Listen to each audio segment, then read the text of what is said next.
Saudara-saudariku terkasih, berjumpa lagi bersama saya, Romo Mento Ordo Karmel, dalam renungan Minggu Advent pertama, Minggu 29 November 2020. Tuhan sertamu dan sertamu juga. Inilah Injil Tuhan kita Yesus Kristus menurut Markus. Dimuliakanlah Tuhan.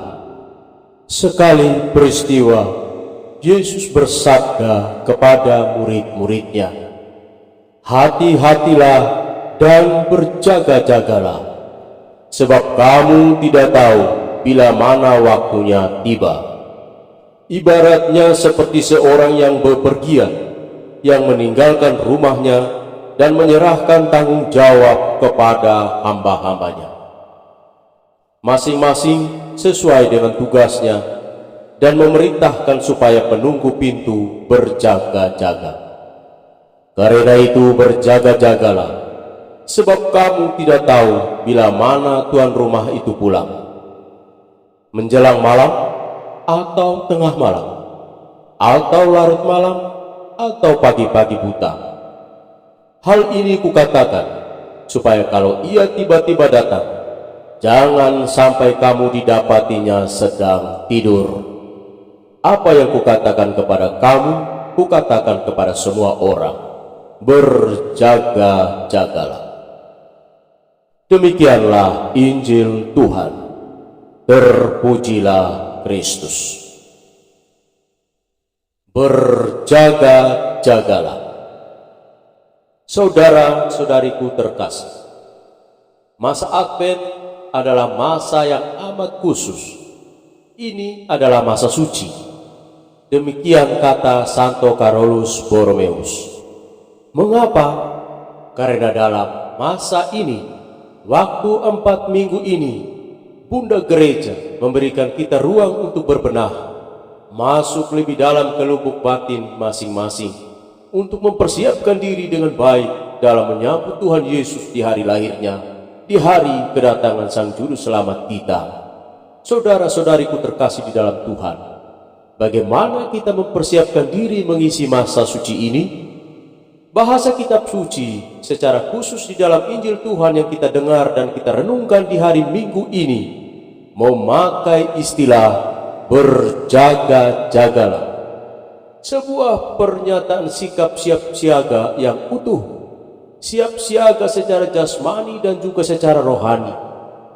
Namun kenyataannya, sering yang paling nampak, banyak di antara kita yang lebih sibuk menyiapkan diri dalam hal jasmania belaka. Pernik hiasan Natal yang mahal harganya dengan mudah dibeli.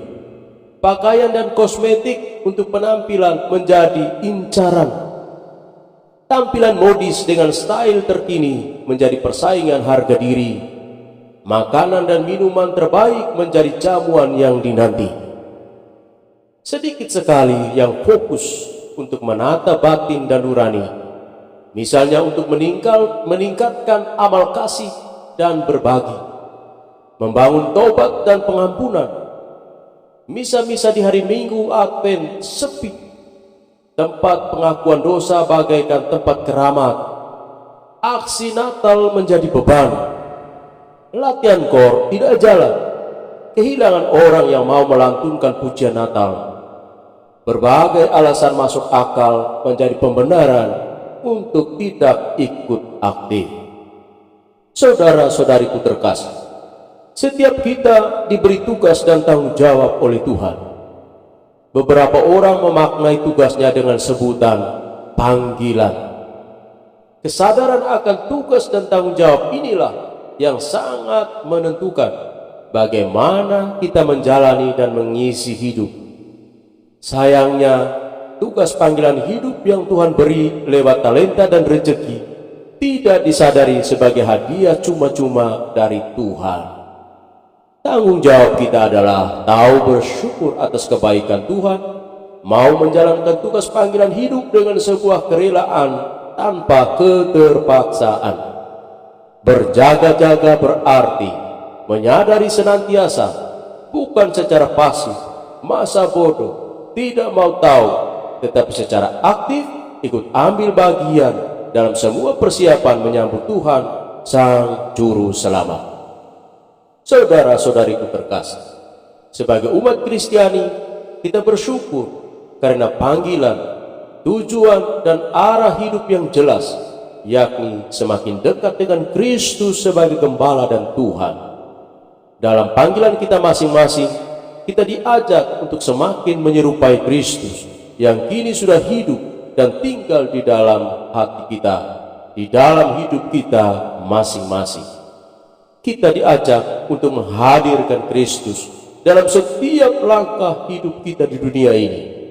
Selamat memasuki masa Advent, masa khusus untuk menyelaraskan hati dan pikiran Tuhan sendiri.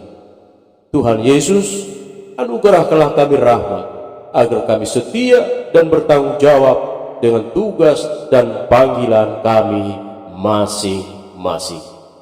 Tuhan memberkati.